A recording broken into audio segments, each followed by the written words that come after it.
Welcome to Roxtalks, the podcast that helps network marketers grow their business on social media. No, we got to talk. Have you seen LuLaRoe?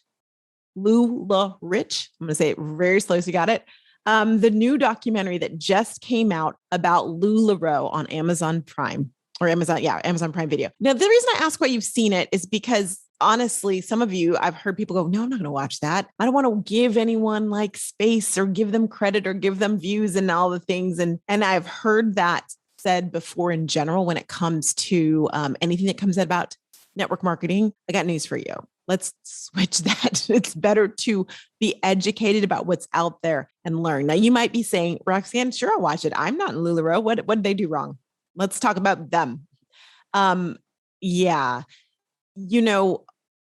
Whenever someone says something negative about one network marketing company, they are talking about and stabbing us all. We are all harmed from the good that we're all harmed from the bad things that are said or shown about a network marketing company. And unfortunately, when a good thing happens, I don't think we all get credit, but when something bad happens, it's the whole industry. So when we do better, we're doing better for everyone and making it better. So why do I say that? Because y'all, when you watch it, I want you to watch this documentary and realize that there's so many things that you've probably experienced as well. There's things that are going to ring true for you. I'm not saying all the things that went wrong, but I'm saying the things that maybe went right.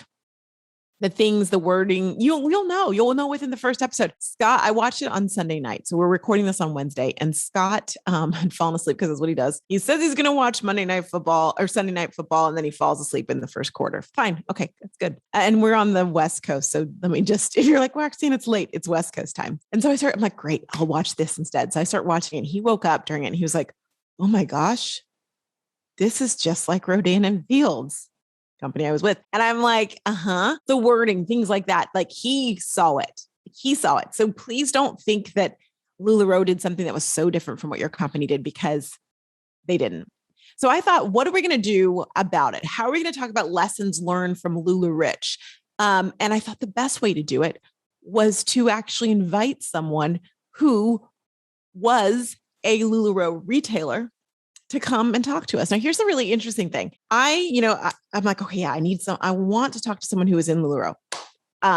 Not to gossip, not to make this about, did that really happen? Did they really say that? But to really look at what we can learn from this and to hear her personal experience. Now, knowing that, I picked the person that I trust and respect the most that I knew did LuLaRoe. So I asked her, Minessa, and she said, yes, she wanted to know what we're going to talk about. She wanted to make sure it wasn't going to be anything like gossipy. And I'm like, don't worry. But she's like, I know you're not, but I know you're not going to do that, but I just want to be clear. And I'm like, yep, absolutely. This is my thoughts. This is my concept for it. And she was like, awesome, I'm in. So she then also told me she's never spoken, people have asked, and she's never given an interview about her experience or talked about it. I was like, oh gosh, like, thank you for that. That means a lot. And then I thought a day or so before this, I reached out to her and said, hey, just out of curiosity, because now I know enough to be Lula dangerous after watching LuLaRoe. I said, what was the highest rank you'd ever gotten in LuLaRoe? And she wrote back and said, I was one of the first 10 mentors, which if you watch LuLaRoe or if you're a LuLaRoe retailer, is the tippity top, top. I was like, what? I had no idea. I was like, I literally was like, oh my gosh, you're kidding.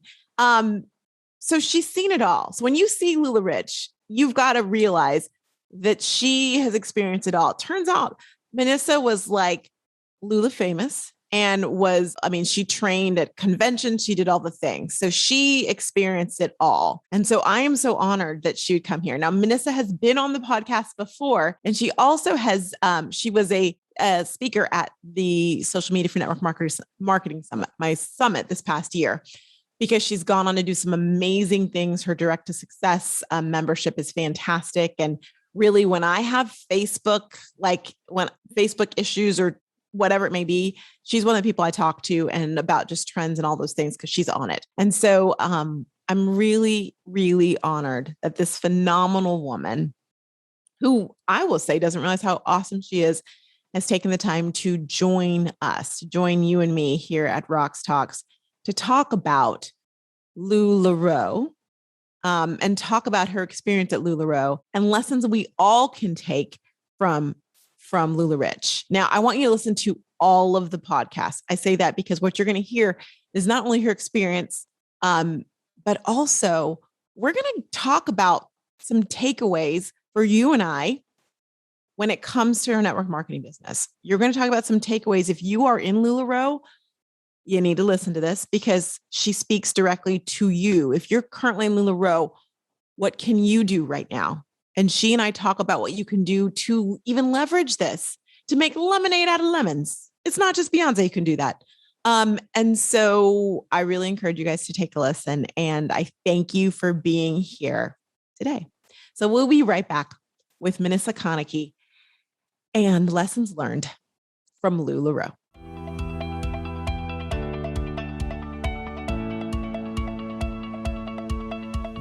Happy holidays.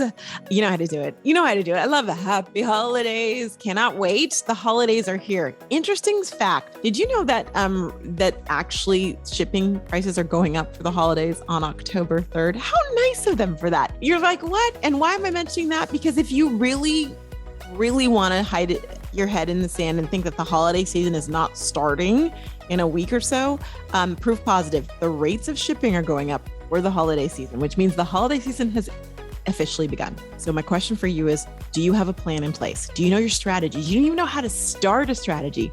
Are you waiting for your network marketing company to just throw out some specials and say, go sell those? Because I got news for you. Those specials are not going to be what's going to make your holiday season a bangy bang. You've got to have a full-on strategy. And that is why I want to invite you to join us for the Slay Your Sales workshop. It's going on right now live, or you can watch the recorded version. And why is that so important? Because I take you through how to build out your strategy for the goals you specifically have and how to plan from now until the end of the year to get there. I use not only my network marketing experience, but also the experience from home shopping and being the director of sales and knowing how to really plan a holiday season to help you get that going for you. This is going to be what you need not only to get the plan in place, but you're going to have a tracker so you know how you're doing. You will also get a fantastic, if you're planning on doing a holiday guide or thinking about it, template to just put in the information and pop it out. All these goodies and more. And you can come to the live sessions, doing them each week this month. And there will be some in October as well too, where you can get your questions asked. You can get anything you want to get worked out. This is open to you as a network marketer. Come join us. For more information, just go to socialstoriesmembership.com/holiday. And I can't wait to see you in a live session soon.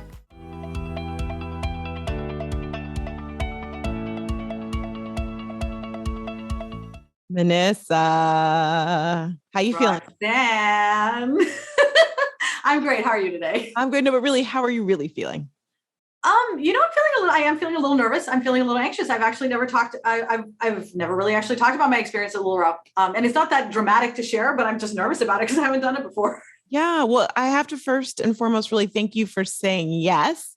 I mean, LuLaRich, who hasn't seen it? Well, actually, I take that back. I know a lot of people haven't seen it at this point, but soon when you listen to this later on, you're like, oh yeah, I got to listen to that again. But I think that if you are living in the network marketing space, watching LuLaRich is a requirement.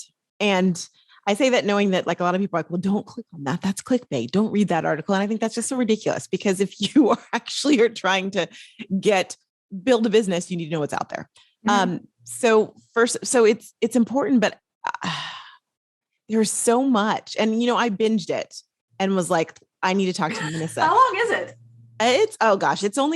It's 4 episodes and they're like 45 minutes each. It's just like 4 hours of my life. And I have to tell you, as I was sitting there, it was Sunday night, I'm watching this. I'm like, oh yeah, I need to watch this. Scott fell asleep and then he wakes up in the middle of it and he's like, oh my gosh, this is just like, and fill in the blank of another network marketing company, the one that I was with. And I was like, no.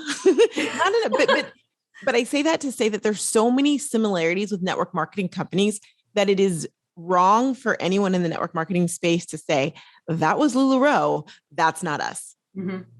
Because there are a lot of similarities. And honestly, for someone who doesn't understand or know network marketing, it is all the same thing. So I believe that when we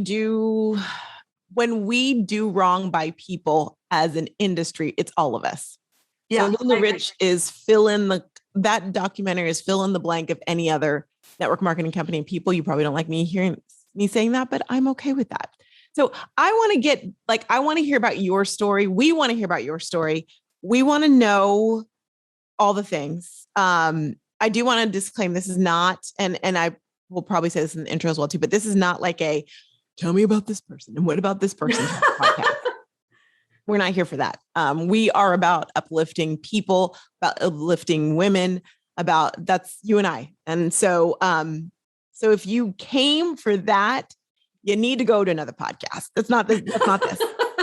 But if you really want to see that there's humans behind all of this and hear someone's experience, then you're in the right place. So thank you for that. I just went on a diatribe, but how did when you were, I'd say when I was a young warthog, when you were like, how did you get in? How did I get in? Yeah, how did you get in? My sister signed up. I was working at a biotech startup in Worcester, and I was a COO. Syra was, Syra was the COO, and I was the director of operations. It was so long ago. And we were just working nonstop in biotech, just nonstop all the time. And Syra was she kind of started finding these clothes. She was trying them on. She had to force me to wear my first Nicole. Oh my God. Like she threw, it was a leopard print Nicole. And I loved it. And prior to that, I had really always hated my body. I'd hated the way I looked. I felt ugly. My self-esteem was in the toilet. And I had trouble dressing myself in the mornings. And so I would just wear my sister's clothes, and she's like 4 inches taller than me. So I looked terrible, but it was like, I'm ugly anyway. So what does it matter? No, you're not. Well, this is how I felt then. I don't feel that way now, but that was how I felt then. And so for me, I was in a very, very specific emotional place. And then she found me these clothes and I felt gorgeous. And I was like, oh my God, this is amazing. And I saw the kind of impact that it had on me and the kind of impact it was having on other people. And I wanted to do more of that. I wanted to do more of helping people come out of feeling badly about themselves and start feeling good about themselves. And I saw this as a really good opportunity to do that. So when Syra's team started to grow very quickly, she's brilliant. And there was a lot of help needed for social media and business and that kind of thing. And that's my sort of area of expertise. So she asked me to jump in as a partner, and I did at the beginning of 2016. Okay. I was going to ask you 2016. Let me ask you this. When she started, how many people, how many retailers? That's what you call them. I don't remember. It was small. It was like, we were right at the beginning of like the boom that happened. So like it was borderline. So I would say probably like, I can't say for sure. I would say maybe 5 to 10-ish. Wow. But it was small. And then it was the next couple of years that it was just like insane. So when you guys joined, and I'm going to let you speak for her and she can like sue me if she doesn't like that. Was it a $5,000 or $10,000 entry to join? If you can even recall? I don't remember. I think it was back then, because I remember her putting it together. I think it was 5,000. I'm pretty sure it was. Mm-hmm. Which I have to say, like, I'm like, wow. One of the things that struck me is when you think about network marketing, most companies talk about like a small entry fee, and maybe 1,000 is like the most you see. LuLaRoe was an investment. Absolutely. And that, I think, honestly, for me, one of the things that Syra and I did when we never actually recruited. We had a group that it was like a space that you could come in and ask any questions you wanted. And the rule was no recruiting, right? No recruiting. And I can't tell you how many people that would ask me, like, should I join? And I would just be like, no, but it's not because there's anything wrong with the LuLaRoe. It's because you're investing $5,000. And when we're talking, I want to know that you appreciate what that is, what that means, the kind of impact that's going to have, and what is necessary to recoup that cost and then create profit, right? And if you were coming into LuLaRoe with the perspective that you were going to, pay a little bit and then just do the things and then the money would come, which I'll be honest, initially that is kind of how it was. But I knew that that's not how business always is, right? And so there were people where I was like, if you like you want to really be thinking about how you're going to run this as a business and as a retail, because it's not that you're not going to be able to do this. Like you can, like you can sell things online, you know, for some of the other companies that are like, you know, here, we already have our shopping cart set up. Everything's all set up. You have a small fee. You just go in, you just promote the stuff, and then people go to buy it. So there's not a lot of like hard Inventory. labor. Yeah. There's not hard, like there's a lot of hard labor involved with LuLaRoe. There is, which also makes me think that the people who signed up really, really believed in it being their golden ticket, whatever you want to call it, and really were invested in making sure that it went well. Would you agree? I would say that everyone that I worked with personally, or that I talked to, that did that. But I think that there were a lot of people who were, I would say that they were financially invested, but not necessarily, and emotionally invested, but they didn't understand the work that was necessary, and they didn't want to do that work. So there were definitely people like that too. I think you have that spectrum sort of everywhere, but yes, like the by and large, the people, because they had to think about it, it's not throwaway money. They were much more serious. Absolutely. That's amazing. I mean, I just was like, what? I was like, how much? And then it became 10,000. I'm like, whoa. But in the same regard, like it makes me appreciate the retailers even more, because they really wanted this. Well, like you said, a lot of them, at some point they felt like it was worth that. Absolutely. And it was going to be, which is huge. And I did. I believed in it 100%. And I believe in direct sales. So I still believe in direct sales. So I think I want to really make sure that I get that out there. Like there's a lot we'll talk about a lot, I imagine. But the important thing is that I really do think that direct sales and network marketing is an amazing way for women to dip their toes in business and sort of like get an idea of what it is that they want to do. Some people become direct sales lifers, and that's awesome. Some people be like, forget this, I never want to do this again, and they're gone. And then others will be like, you know what, I've gotten a taste. I think I want to do this independently, you know? And I think it's a wonderful, wonderful space, but just because a place is wonderful doesn't mean it doesn't have its dark little secrets and cobwebs in places. True. Like it's not utopia. So you got into it, you know, you're helping out your sister, and then you guys are a team. Now you said you didn't actually recruit. You didn't recruit anyone. Can you go back there? We didn't actually recruit. I don't believe in recruiting. I hate the word recruiting. I hate the word prospecting. For me, it was really about putting the information out there and educating people for them to make their own decisions, because I'm a really big believer in agency. Like we make our own decisions, right? And so if I'm trying to recruit you, like the language itself in my mind, and for me, words matter a lot. It says the message that there's something that you may or may not be interested in, and I'm going to convince you to join.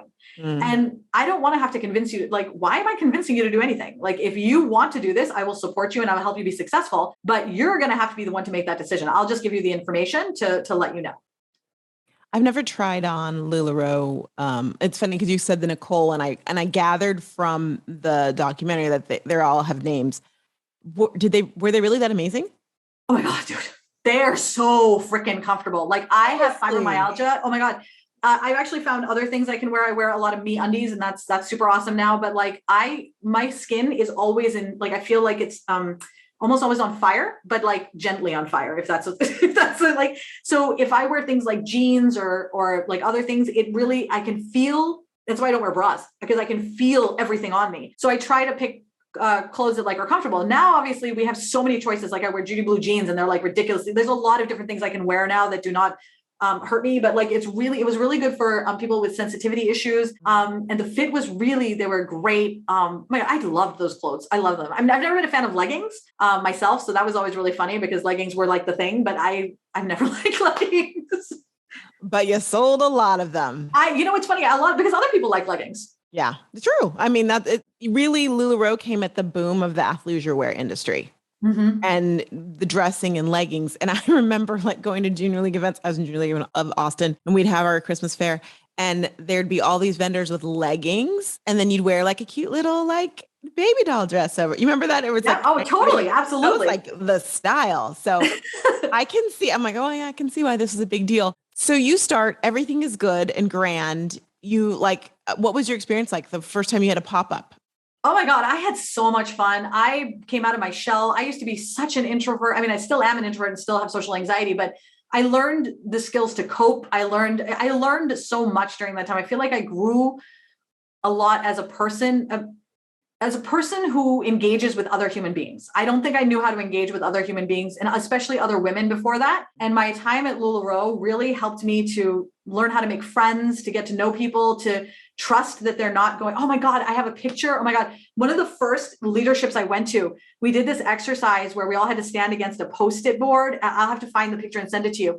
And so you can use it. And I remember it was so amazing because we went through this exercise and you stood back and everyone came and wrote what they saw when they saw you on the Post-it. Okay. And there was a mirror in the middle of it. And so then when everybody had done it, you'd pull back, you'd turn around and you'd look at your mirror, right? You'd look at your poster and see what people said when they saw you. And they would say things like, you're beautiful, smile, you're gorgeous. And it was all this wonderful, wonderful stuff. And no one had ever said, I mean, in having so many nice things said about you in such a tangible way, it changed my whole life and my whole perspective about myself and really the trajectory of who I became. I loved it. I thought it was amazing. I was fabulous. So it was like a honey, and I want to keep talking about this honeymoon period because this is what I mean. It's like you met an amazing man. Exactly. I met an amazing man. And everything was bliss and wonderful. Gosh, there's so many places I want to go with what you just said. Let me ask you this. Did you find that it was, I got to give you props. You didn't actually recruit, but people did recruit. That's how it worked. And why do you think so many people, because I saw 6-month waiting list in the queue. I was like, what? Why were so many people lined up to join LuLaRoe? This is something I've actually been thinking about for a long time. And I think it has a lot to do with, and I'm getting a little bit on my soapbox here. I think it's a lot to do with women and how we're programmed. We are programmed to shut up, sit down, behave a certain way, look a certain way, do a certain thing. And there's an archetype that whatever it is that we're supposed to be. And if you are a person of color, you've got an added archetype that you've got, there's a whole lot of stuff that to unpack about, us, our opinions of ourselves growing up. And I think that for the longest time, we as women, especially if you have anxiety, depression, or if you feel like you are marginalized, or if you are marginalized or whatever it is, right?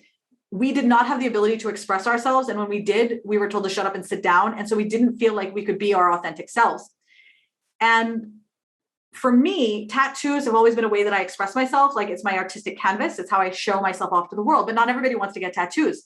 And I think that what LuLaRoe allowed so many of us to do is it allowed us to express ourselves through our clothing in a way that we never had before, and do it in a community of people who would accept us in an unabashed way, so that we could become more of ourselves. And I think that's the opportunity that we saw. And then we saw that opportunity to do that for other people as well. And who wouldn't want to make somebody else feel as good as you feel? And so there was a real sense of enthusiasm and love and energy that I felt like it was sort of sweeping the nation, for a long time. And I was really excited to be a part of that, of what I thought was a movement at the time. And I still believe that the idea of making people feel great and wonderful and moving joy forward is a movement. But I understand now that I don't have to look to somebody outside or someplace outside to fill that mission for myself. I can fill that mission on my own. And I think I can find validation on my own, and I can feel beautiful on my own, and I can do all these things by myself.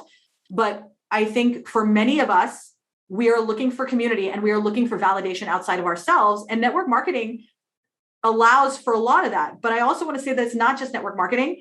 When I started to really think about like that feeling of where you're looking for something like that, I realized when you're looking for validation like that, you will find it in your bosses. You'll find it in other employment, in men. Like it's just one example of many ways in which you can look outside yourself for validation. And anytime you do that, you run the risk of being damaged, because you may look to the wrong person for your validation, or you may be asking for the person you may be looking for, maybe that might not be their role, and you've now given them that role. And yeah, because we shouldn't be looking to others for validation. Exactly. I mean, and it's easier said than done. Oh, absolutely. Absolutely. So that's interesting. Okay. So that's interesting because I felt that when I watched. I really felt like when you watched, and I know, let me disclaim a couple of things. We know that I know, I don't know if they know, you've not watched the documentary. I have not watched the documentary. Can you tell us why? I lived it. I know what happened. I was there. Yeah. Yeah. And also I kind of buried the lead because there, as if you watch the documentary, there are probably overall at some point hundreds and thousands of LuLaRoe retailers. You're not just any retailer. Oh God. Do you know who I am? Do you know who she is? Sidebar, we laugh about this because I have had the great pleasure of knowing Minessa outside of her being in Lu La Roe and all those things. And so when I saw this, I'm like, oh, I wonder if she would, because I respect you, all the things. And so she said yes to the podcast. I'm like, awesome. And then like a day or so later, I'm like, by the way, what's the highest rank you got to? And I'm like, well, I was one of the first 10 mentors with my sister. Jaw dropped. I'm not kidding. I voxed my biz bestie, Megan Summerall. I'm like, oh my gosh, she was like a mentor, one of the first 10. I had no idea. It's because, so funny. You were the tippy top of the top of the chain. We were one of the first 10 mentors. Yeah. So did they like fly you out and like talk about being they took us to Guatemala. It was amazing. Oh my God. I had so many, like, that experience was mind blowing. Oh my God. So great. I got to see things I would like Lu La Roe let me see things I would never have had the opportunity to see otherwise and think about things. Without them, I wouldn't be where I am today. Not at all. So yeah, they took us to Guatemala and it was fabulous. I loved it. You know what's interesting about that though? Because one of the reasons I never would have guessed you were at the top and one of the first 10 mentors. If you're, for those of you listening, you think about your network marketing company and think about the people that you're like, oh, they're like, I hate to call them mini celebs, but the people everybody knows in your company. Mm-hmm. Minessa was one of those people, or the person really, for a long time now. I've done some more research. But here's my thing about that. I never would have known that. And let me tell you, I would never have known that about you, Minessa, because with every other thing, you were in my network marketing summit last year. Oh, it's still this year. Wow, and funny. Oh my God, it was this year? Yeah, it was. You were very unassuming. And you don't exude confidence in yourself. Damn, not even now? Oh my God, I thought it was. But this is why I say that, because now I know that you were talking on all these stages and things, and you were Lula famous, which is what they call it. I was Lula famous, yes. So, I was very Lula famous. I had people, my husband was like, when we went on the cruise, I don't think he quite understood what was going to happen on the cruise. It was kind of funny because he was like, he's like, I have to run interference for you. And I was like, because we couldn't leave the room and get to dinner without being stopped. And I mean, I loved being able to help people. So for me, it was really exciting. I didn't think of it as celebrity. I thought about it as opportunities for helping people. So I'm going to ask you this question, but I don't want you to go too much into it, but I'm going to ask you it now. Okay. And we'll get there. But could that have been because sometimes when you leave something, you question your self-esteem, confidence, all those things? What do you mean specifically? I mean, because now I would never have known that. And so I'm just wondering if it was part of like I don't want to call it the damage, just that it's trauma. When you leave something, when you break up with something, there's trauma. Could that be part of the reason that you're not like walking around like Wonder Woman, like you should be? I've never been that person. Mm-hmm. I've always had really bad issues with my self-esteem. I have anxiety, depression. I'm on medication. This is my default position is I suck. And I mean, the thing that is important to recognize that I have the tools to not feel that way, but I only have those tools because I worked to build them for myself. So right now I feel amazing and I feel like I have a lot to offer, but like when I'm at so I had my period this weekend, right? And when I do, I get anxious. And when I get anxious, I default to that position. Mm-hmm. And I need people around me, like you said, your business bestie, that I can reach out to and tell them. And then they'll be like, Minessa, this isn't you. You know how bad your hormones get. And they'll help me. I trust them to get me to another space. So that's always actually how I've been. So it was not from Lu La Roe. Got it. Okay. So things were going great. Assuming you were making a nice sum of money. You're making a nice sum of money. And nice is nicer than like a couple. I can't really say because it's not here's the thing. I would, but it's not just my money. My sister was involved too. No, I'm saying it's nicer. I just said it's nicer than like a couple hundred a month. Oh my God, totally. It was nicer. I was able to quit my job, hire my brother, hire my father, hire an accountant. We were doing very, very, our business was amazing. We were doing a lot of sales. We were our business was great. We had a great business. Why the heck would you leave that? For me, it started probably, at the end of 2017. A year later. Excuse me, is that right? 2016? It was probably about 2 years at this point, because I joined in January 2016. It was the end of 2017. But at that time, I didn't know I didn't know what was happening. It takes me a while to kind of listen to what all my guts are telling me. And the thing that I started to realize, and this is what was really important to me, was that I started to realize that I didn't like fashion and I don't like clothes. I just, whatever, I'll just wear whatever, right? I don't care. For a short period of time, I did. And I cared about it because it was a tool to let me help other people. But I realized that as I was training more and more, and LuLaRoe gave me a lot of opportunities to train on stage. I spoke at convention in front of 25,000 people. We spoke on leadership stages.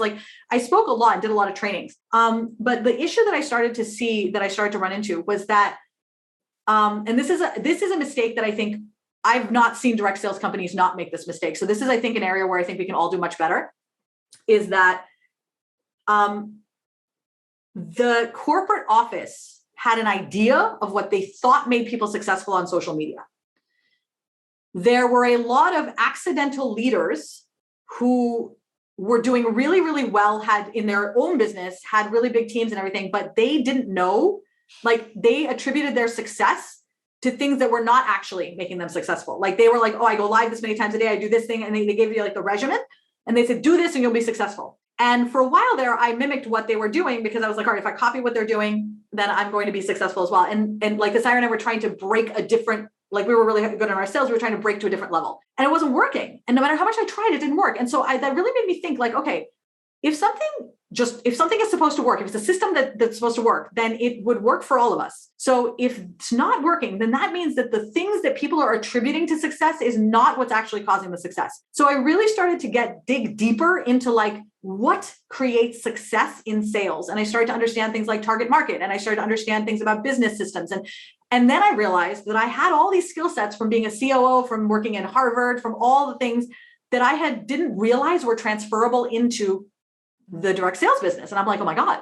So it unlocked this door. All this other information came in. And then I realized I would never be able to train the way I wanted to train as long as I stayed at LuLaRoe. It wouldn't be possible because one, it was very, again, LuLaRoe centric. So I would really only be able to help LuLaRoe retailers. And I had, at that point, I had realized that whatever it was that it had not developed into what it is now, but I had realized that whatever impact I could have this impact on a national scale, on a global scale. This is a big deal, but I couldn't do that if I was only in this space. And so for me, it was a journey over the course of several months that made me realize that this is not the space that I wanted to be in. At the same time, I started to see that this is another issue in direct sales, is that the corporate office doesn't know how to do social sales. So they just grab the people that are doing well and have them come and train.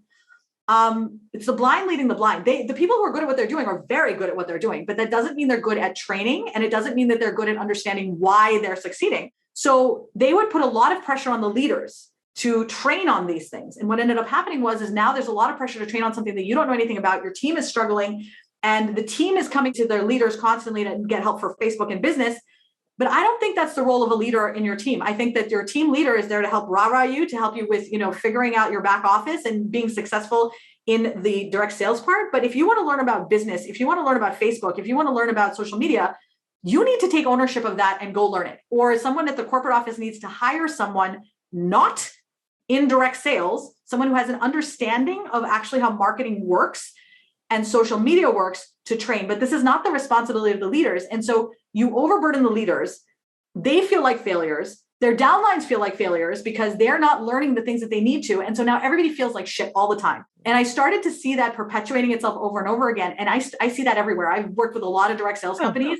It's universal.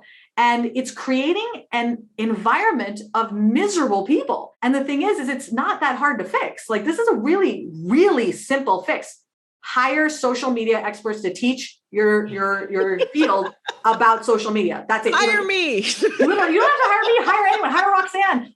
You can hire Brenda Sturt. I do not care who you hire. Just hire somebody. Yeah. And don't let somebody who sells really well in the field be like, I sell really well in the field. Let me train. I did that. And I realized I was not necessarily guiding people. I was like, I need to learn more. And I regret some of the things that I trained on early on before I learned these lessons. Well, I love that. And that story is similar to my story and why I got out of network marketing and why I do what I do, because I wanted to help the industry, and that light that turned on for you where you're like, wait a moment, all this business acumen that I have actually applies to this. I was shocked. Well, because they tell you to be coachable and turn off your brain. And so you do, and you're like, if I do X, Y, Z, I'll be successful. And yes, you're being successful, but then you realize like, that's not why I'm being successful, not because I did X, Y, Z. Yeah. But for someone who does not have a business degree or did not work somewhere, how are they supposed to know that? And then if they start questioning it, then they're being negative. Then they're not being a team player. Don't get me started on don't be negative. Oh my God. Don't even. That is probably the biggest like sword that is causing people in network marketing to stay where they shouldn't stay and to like doubt their own brains, Yes. the ability to work. Absolutely. It's so bad. Okay, that's why you left. But let's get a little like, I want to push you a little bit further. Things were changing. Because you said to me earlier, by the way, P.S. Mother, we've not talked very much before this because I wanted to get it all out. And I wanted you to, I want it to be something you don't have to talk about multiple times. But you likened your experience to an abusive relationship. Yes. Could you tell us why? Oh, totally.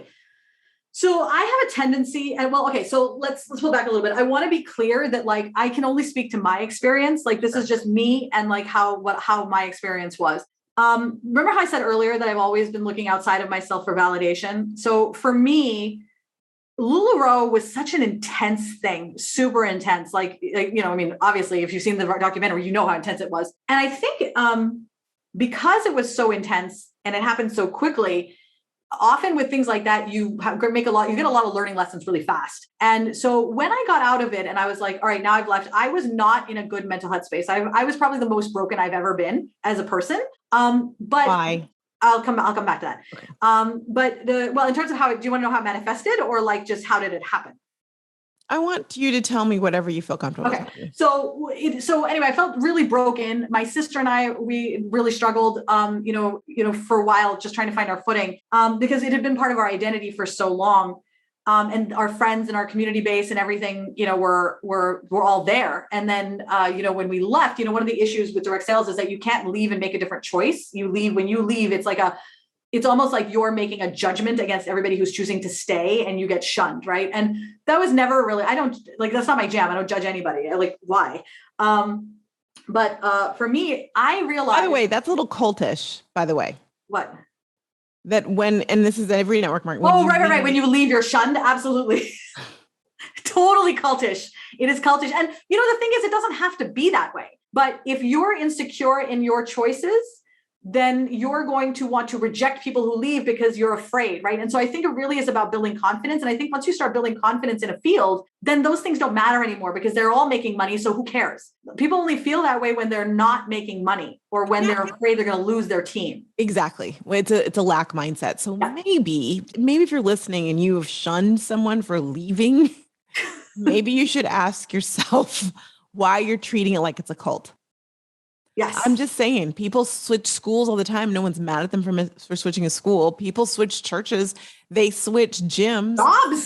Jobs. We don't shun people for that. Why are we shunning people for leaving a network marketing company and doing something else? Carry on. Very weird. Very weird.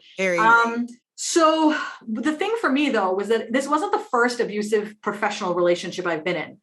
And I am a student of human behavior. I have been my whole life. And that's where, it's a cornerstone of my business, right? And of business analysis. I'm in therapy since I was a kid. I love just dissecting and figuring these things out. And so I talked to my therapist and I said, listen, I want to understand. We need to work through what is it about these people that I find so attractive, right? Because they are who they are. Right?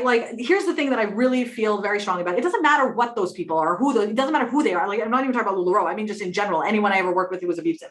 It doesn't matter because ultimately, in the end, there's something about them that I found attractive, something about them that made me go in that direction. So this isn't about, I'm not blaming myself for going there, but clearly there was a need that they were filling.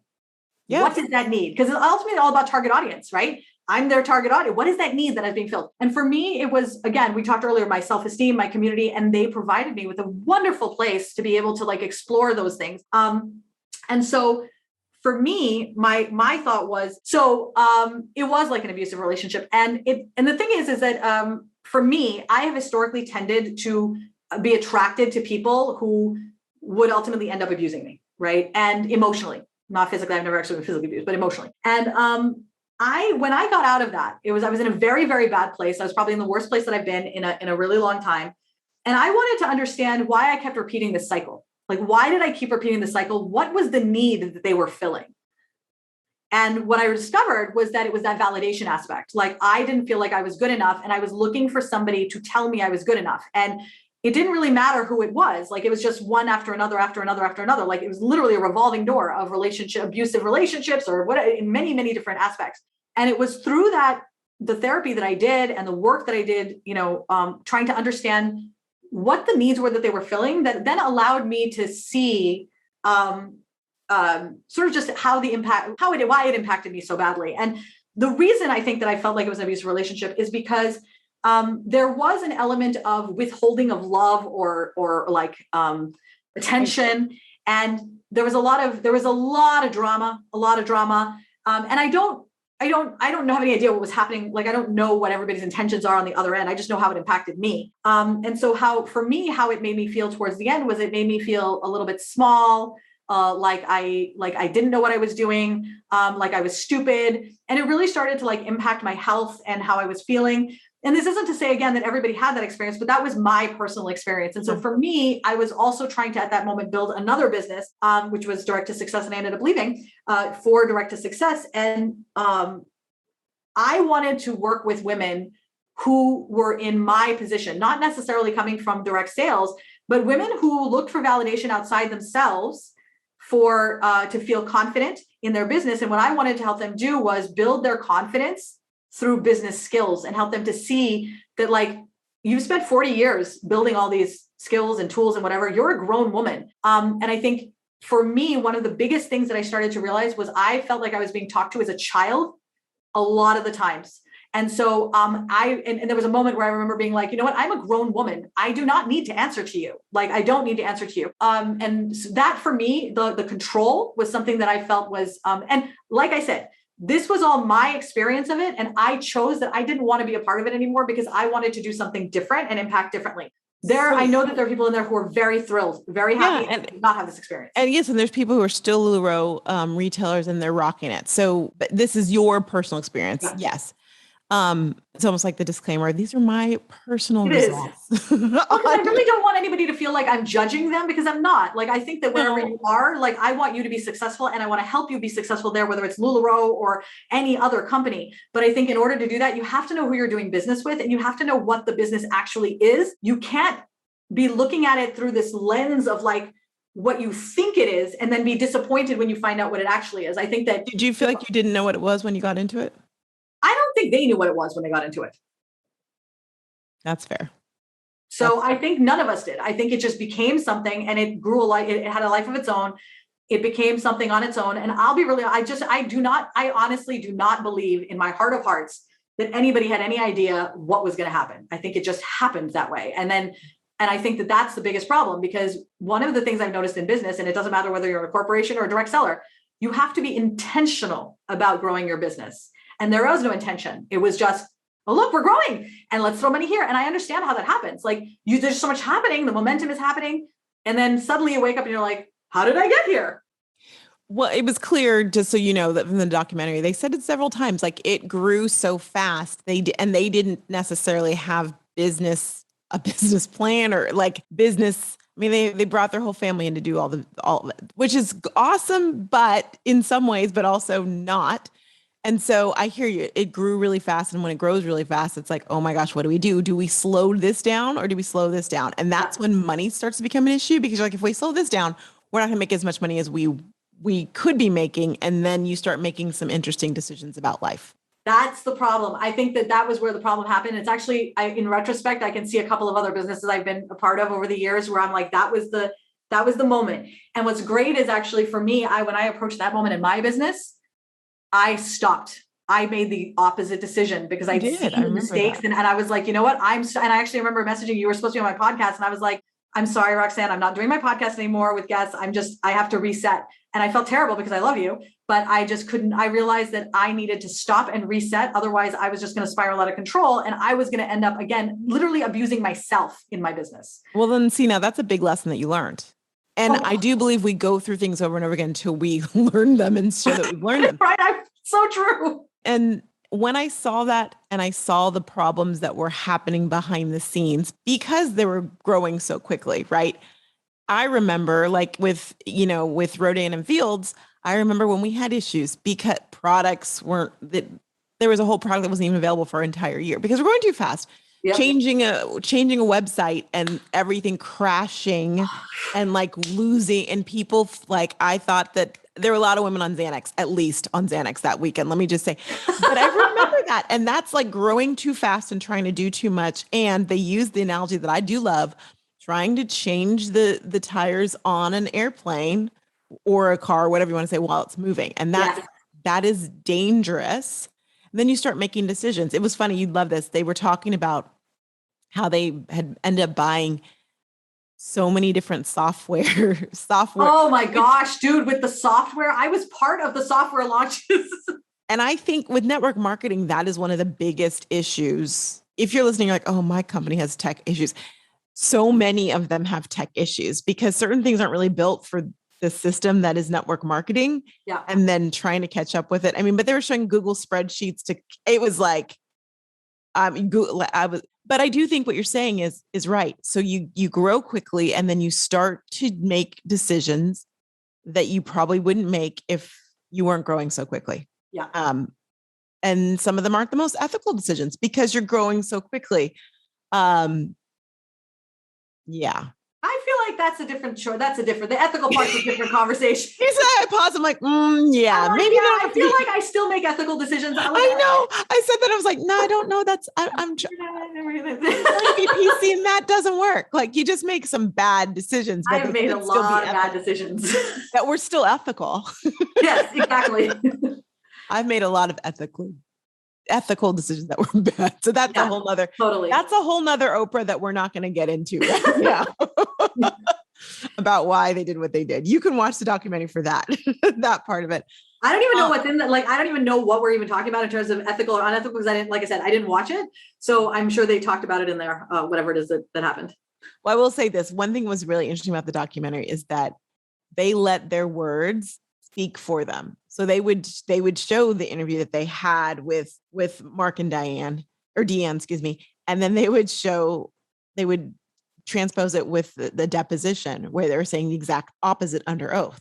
Yeah. So you decide which one was true. That's up to you. But it was them literally saying completely different things. I would argue that they believed the exact thing they were saying at that exact time, whether it was whichever one it was. That's fair. That's fair. And you know, I mean, we all are good at that. We are really good at making ourselves believe what we want to believe. And I think that, like, I mean, that's a thing that definitely could happen. I mean, and again, that's not a judgment on them. That's all of us.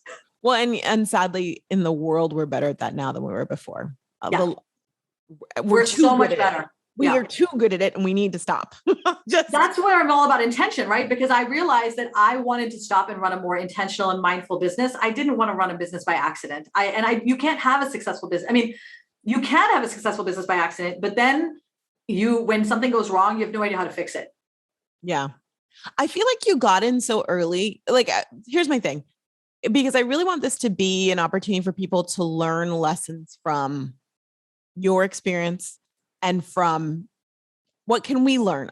What can we learn as a industry from what happened? So I really want this. I want people to take away from this. You know, what can you learn from this? So I guess my question, and I guess one of the hard things though is you came in so early that there may be things you couldn't say to someone, hey, if you're thinking about a network marketing company, think about XYZ, because Lu La Roe was so new that I don't even think they knew who they were. Yeah.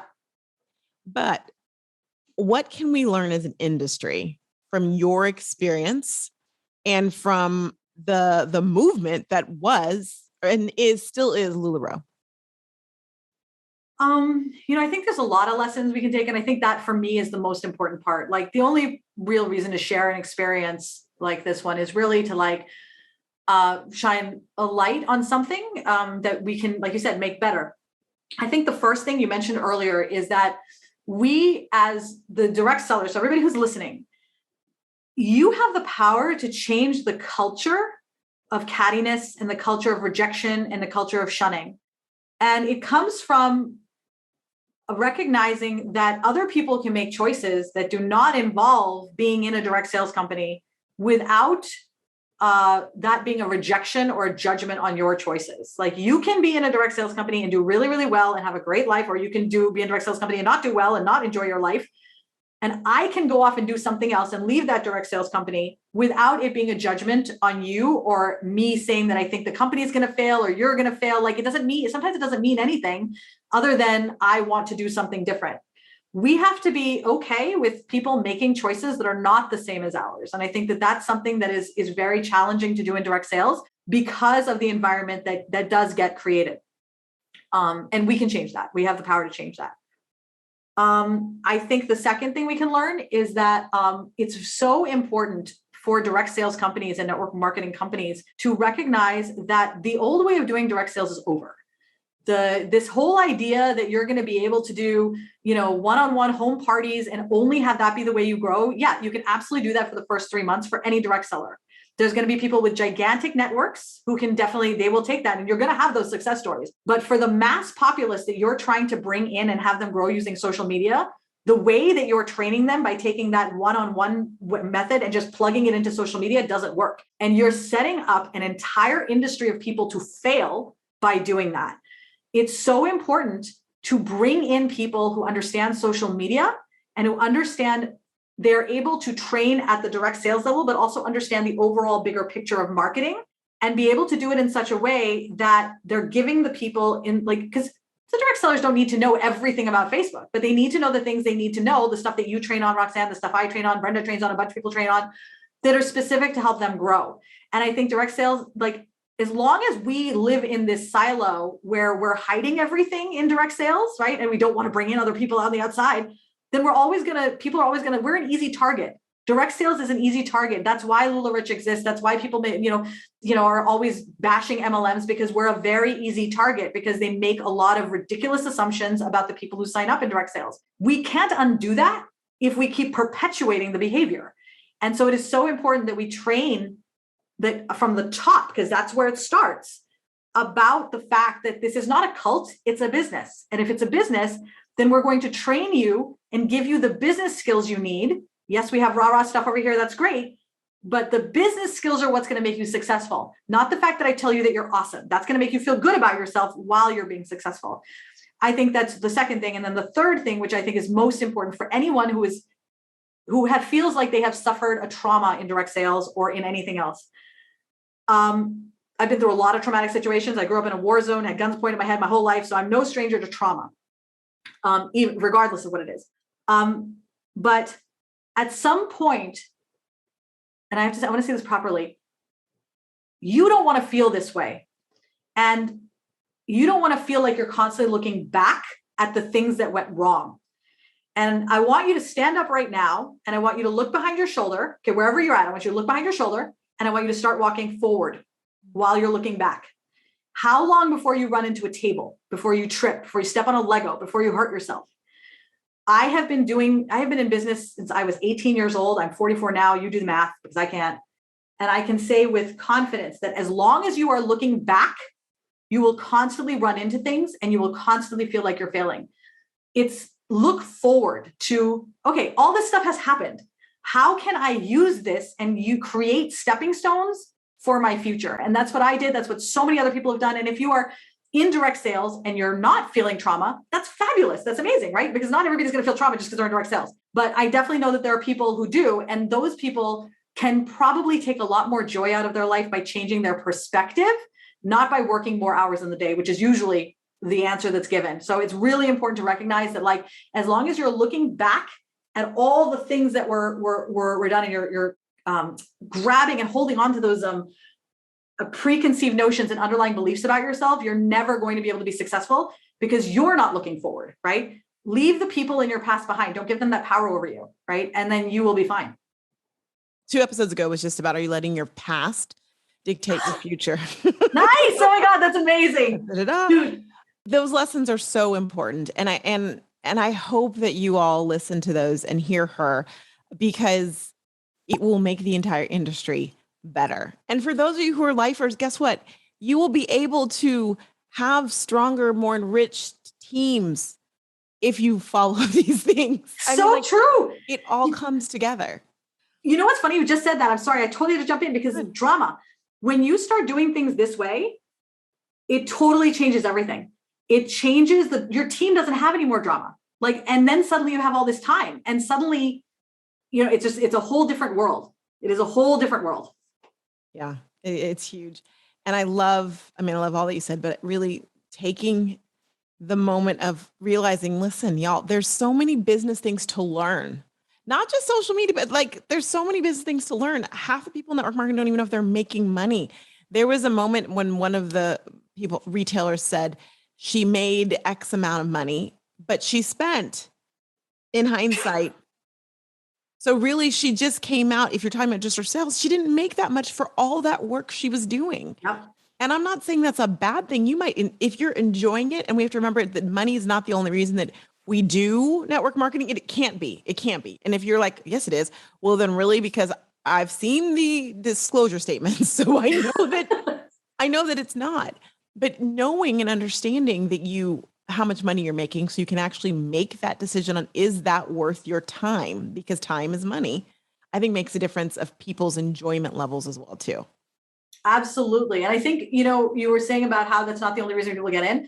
There are so many reasons why people get in. And I think it is so important to know why you're in there. Why are you here? Some people are there for money, then they're going to chase money. Some people are there for community, they're going to chase community. But you've got to know why you're there so that you know what the benchmark is. I know I'm jumping into something else here, but a lot of times you'll get caught up in the momentum of what everybody else. So you go in and you're like, all I want to make is $500, let's say. But the momentum, and then everybody's like, you've got to want this, and I want this, and I want this, and you get caught up. And then 2 years later, you look back and you're like, wait a minute, I don't need all of these things, right? I don't want all of these things. And you start, so it's really important, I think, to take stock always of what you really want, and I don't believe it's anyone's fault when you get caught up in momentum. Momentum is very powerful, right? And so you get caught up in the momentum, take a minute to just reflect and be like, oh, am I on the momentum train? Am I actually chasing my goal right now? Or am I just chasing a goal that one day ended up being my goal because everybody else is doing it, right? Or because it's an incentive or whatever, right? That's a lot of misery comes from chasing the wrong goal because you don't even want it. And then when you get it, you're miserable. And let's be honest, in network marketing, the point and the reason that corporate in any company does that is they're enticing you. They're enticing the behavior they want you to exude. So maybe they want more sales, or maybe they want more people recruited. They're going to entice you with the trip or with the bonus. That's normal. And that's normal really in any company. Yeah. The opportunity to get a bonus is why people work harder, but we have to understand that that's what's happening and make sure we want to be doing that. Do you really want that thing? Do you really want that trip? Do you really want, do you want to go? Do you get seasick? I don't know. Actually, it's so funny. One of the things that I used to train on when I was at Lu La Roe was understanding that the company's goals and your goals are not the same. Mm-hmm. The company's goal is to keep the company solvent so that people can continue to sign up. You on an individual level are not, and I know that you are important as a human being, but you are not important in the bigger level because their responsibility is to the whole field. Right. And so a lot of things that you see them doing are for what you may think for the whole field, but you have to be the person invested in your own success in that way, because as long as you think your goals and their goals are aligned, you'll just sit on the boat and let them kind of take you where you want to go. Yeah. And then suddenly you wake up and you realize, wait a minute, their goal is to just keep going. If I fall off and drown, it's not going to matter because there's going to be someone else to come and take my place. Right. They're not even going to notice. That's really in terms on a financial level. So I think it's really important to recognize that on a financial level and on a corporate level, there are different goals and you have to be the one looking out for your goals. I will say, and yes, 100% agree with that. I will say I was seeing the bonuses that they were talking about that they were giving out, and they showed $1 million check gave to someone, all those things.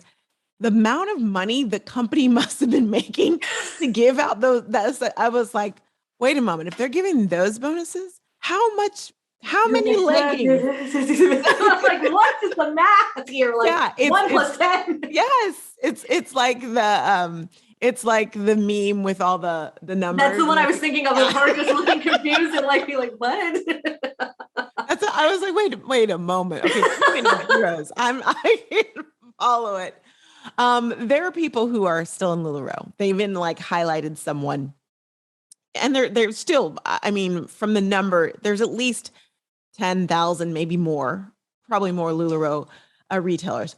What would you say to them? Let me caveat that because you've said what you'd say to all, but they are now in a situation where their company has been highlighted in a documentary that may not be the best light for them. What would you say to them? A couple things. First, I have a lot of my clients are LuLaRoe retailers, so I still have a lot of LuLaRoe retailers, and they're doing really well, and like they're excited and happy. So I think the first thing that I would say is that recognize that LuLaRoe is your wholesale distributor. They're your wholesale distributor of products. You are a retailer who now is getting those products, and now you're running your business, and it's your responsibility to figure out like how you're going to sort of like in terms of your business and your acumen. So like divorce yourself from LuLaRoe in that aspect, just in terms of like, forget about the family aspect and the rah-rah, just in the strict business sense. The second thing is that denying it is silly, right? So here's the thing. I'm just gonna be really honest. This is a algorithmic awesome sauce. This is like amazing. You're going to be found everywhere right now, like everywhere in the whole world right now. People will be able to find you. This is incredible exposure. The key thing is always that your experience is not the same as my experience or someone else's. And always come at it from a space of, yeah, I saw the documentary. I learned all about the history of LuLaRoe, and I saw some people I even knew and highlight them, right? So that you're basically, because like someone's like, oh my God, did you see the documentary? And what they're really asking is like, imagine when somebody says that, did you see the documentary? They're trying to get a rise out of you. Like they're trying to get that feeling of they want to be in the know. They want the gossip, right? So don't give them that lift. Instead, just be like, yes, I saw it. How amazing that we're on Amazon. This is going to do great for my algorithm. I saw it, and that wasn't my experience. That isn't the experience I'm having. And then I would redirect it to something else, right? Because you can capitalize on the algorithm. Like, let's be real here. Facebook is all over this. So hashtag LulaRich is everywhere. So either you can hide behind, a closet, hide in a closet or hide under a bed, or you can take it, harness it, and leverage it for your own, right? And that's what I believe.